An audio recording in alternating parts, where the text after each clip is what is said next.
मित्रांनो आपण आता विजापूरला पोहोचलोय. हे विजापूरचं बस स्टँड. याचं सध्याचं नाव आहे विजयपुरा. 2014 साली नाव बदललं होतं. पूर्वीचं नाव इथं बिजापूर होतं. बिजापूर म्हणजे पूर्वीची आदिलशाहीची राजधानी होती. त्याच बिजापूरचं नाव बदलून यांनी आता विजयपुरा ठेवलं आहे 2014 साली. इकडे सगळे कर्नाटक लोकल बस स्टँडचे गाड्या लागतात, कर्नाटक स्टँडचे. इथून आपण आता इब्राहिम रोजा मौसोलियमला जाऊया. एक 800 मीटरवरतीच आहे. ते बघून मग पुढची जर्नी करू आपण. तर मित्रांनो आपण आता बिजापूर बस स्टँडपासून जे 800 मीटरवरती एक प्रेक्षणीय स्थळ आहे ज्याचं नाव आहे इब्राहिम रोजा, तिथं आलो आहे आपण. आणि हे तुम्हाला समोर दाखवतो. इब्राहिम आदिलशाह II जो इथला आदिलशाही इथं जेव्हा होती बिजापूरमध्ये, तर त्यावेळेस इब्राहिम आदिलशाहने त्याच्या बायकोसाठी बांधलं होतं कबरीसाठी हे. पण त्याचा मृत्यू त्याच्या बायकोच्या आधीच झाला असल्यामुळे त्या इब्राहिम आदिलशाहची इथं समाधी आहे या ठिकाणी. खरं तर हे त्याच्या बायकोच्या समाधीसाठी बांधलं गेलं होतं, परंतु त्याचा मृत्यू त्याच्या बायकोच्या आधीच झाला. त्यामुळे त्यांनी स्वतःची कबर इथं बांधून घेतली, मग त्याची बांधणी केली आहे. आणि इथं आपण प्रवेश करू थोड्या वेळात. इथं आतमध्ये बुकिंग तिकीट काउंटर आहे.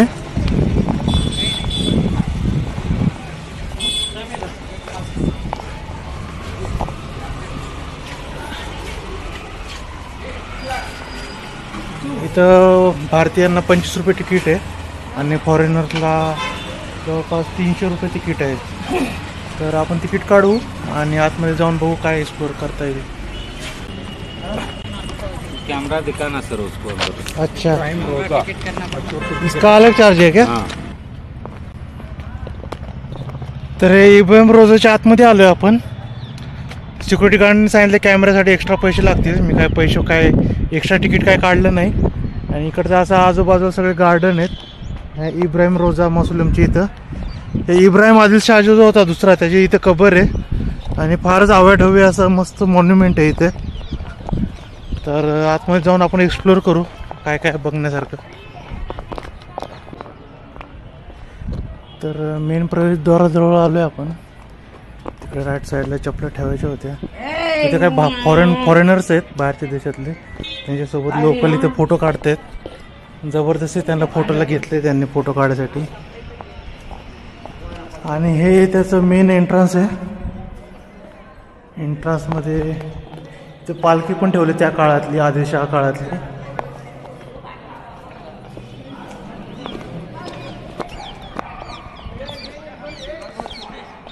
तर हे मेन त्यांचं मौसोलियम आहे. Right side, left side.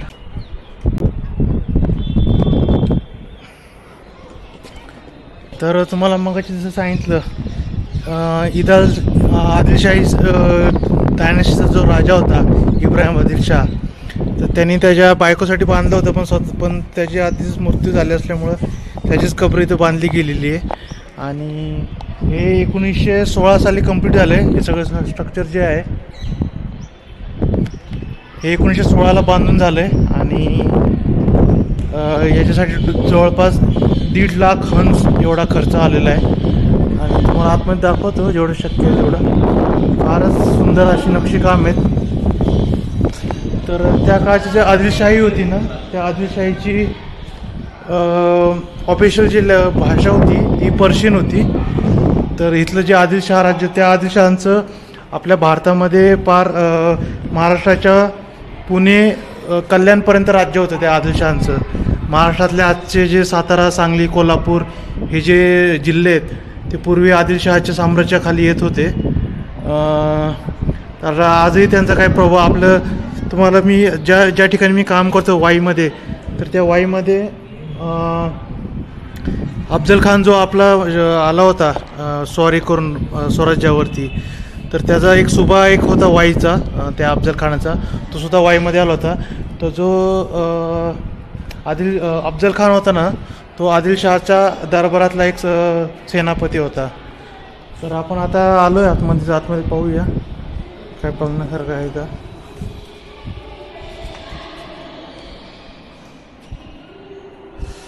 तर हे असे मुस्लिम आहे, त्यांचे कब्रस्तान आहे. इथं जे मुस्लिम लोक असतात त्यांची जे मुस्लिम धर्मियामध्ये मृत्यूनंतर त्यांची कबर बांधली जाते, तशी इथं कबर बांधलेली आहेत.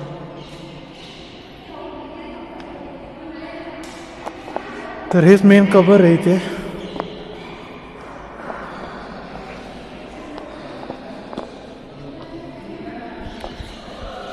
तर आता मी थोडाफार एक इथलं एरिया एक्सप्लोर करतो आणि परत मग जातो आपल्या बिजापूर बस स्टँडला. पुढच्या स्टेशनसाठी मला जायचं आहे गंदीकोटाला.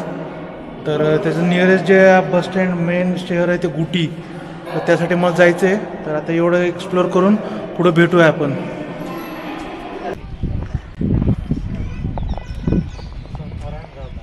तर मॉन्युमेंटच्या थोड्या बॅक साईडला आलो आहे मी. इकडे या साईडला सगळे आहे ना छोटे छोटे रूम्स केलेले आहेत. बहुतेक इथं पूर्वी लोक इथं याच्या देखरेखीसाठी किंवा इथला स्टाफ इथं राहत असेल या रूम्समध्ये. आणि इथं हे फॉरेनर्स आहेत, काही बेल्जियममधून आलेले ते दोघंजण. आणि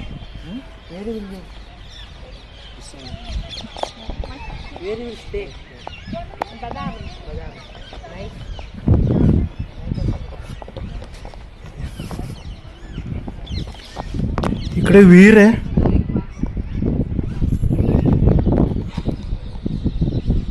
या परिसरातली इथे विहीर आहे.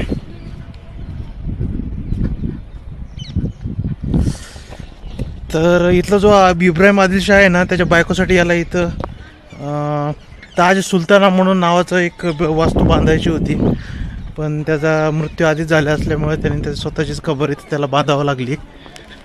तर फारच आपल्या भारतातल्या ताजमहलच्या थोडंसं मिळतं जुळतं प्रतिकृत कुठेतरी थोडंसं जुळतं इथं. इथलं हे जे स्थापत्यकला आहे इथली.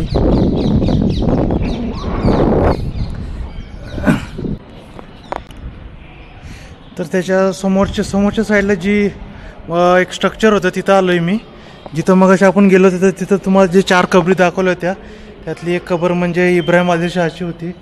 आणि बाकी हे सगळं मोकळं आहे. हे बहुतेक प्रेयर आहे, जे नमाज करतात ना मुस्लिम बांधव, त्यांच्या नमाजाची ही जागा असावी.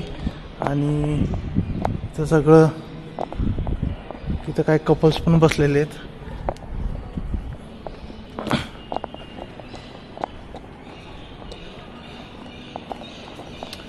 तर ही नमाजाची जागा आहे यांची.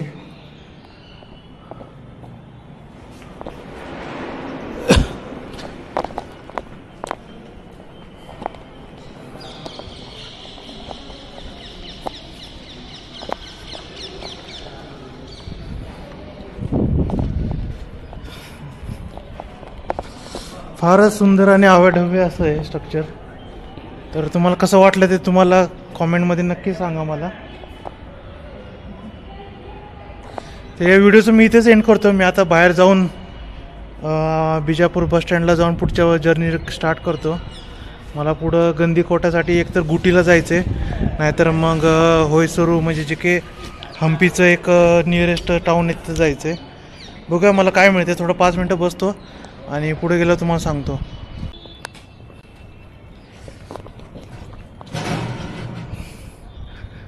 तर त्यासमोर एक छोटासा रस्ता होता, त्या रस्त्याने आलो आहे मी. इथं ट्रेन चोर तिथं अलाउड नव्हतं बहुतेक. वरती जाऊन बघूया आपण.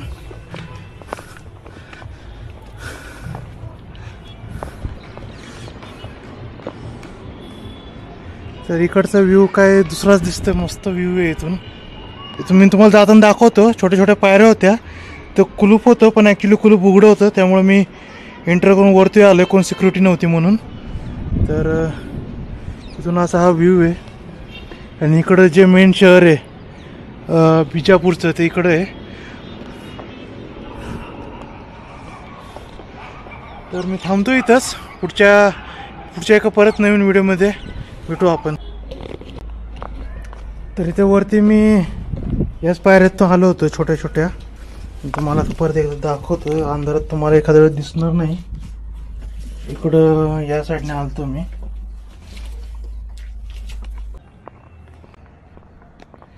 तर इथून मी आतमध्ये गेलो होतो मग अशी वरती जो गेले ना ते इथून असा गेट आहे. तो ॲक्च्युली इकडच्या साईडचा बंद होता पण इकडं उघडा होता म्हणून मी गेलो आतमध्ये. इथले जे सिक्युरिटी गार्ड आहे ते समोर बसले त्यामुळं मी चान्स मिळाला म्हणून वरती गेलो. आणि ह्या त्या काळातले हे बघू पालखी आहेत अजून. ही पालखी अजूनसुद्धा ठेवलेले तिथं. त्या काळातल्या लोकांना जे वयोवृद्ध असतील त्यांच्यासाठी ठेवलेलं तिथे.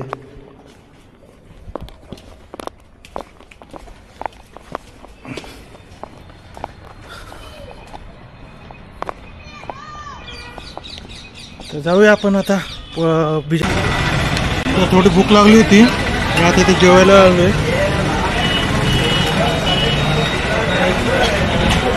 समोर इथं मुस्लिम होता मगाशी बघितलेलं आणि एका लोकल फूडवरती मी भजी राईस खातोय. 30 रुपयाला भजी राईस. चव पण चांगली आहे. बस स्टँडच्या एकदम 50 मीटर लांब असेल. तर आता जेवतो आणि बस स्टँडला जातो परत.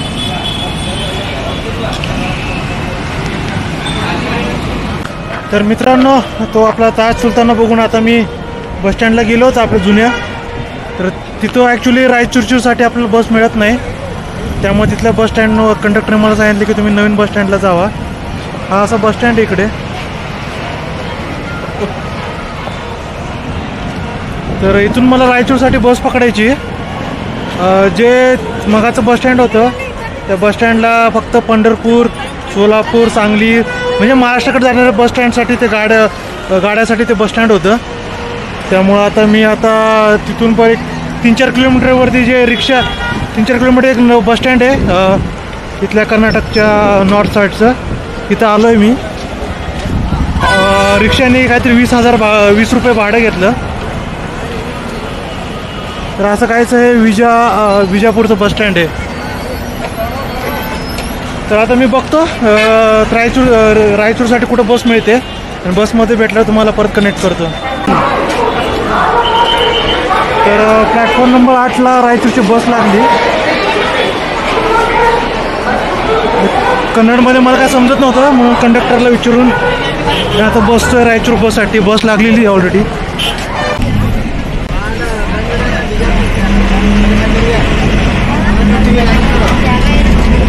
गाडी मिळाली बेल्लारीपर्यंत. 300-350 भाडं आहे.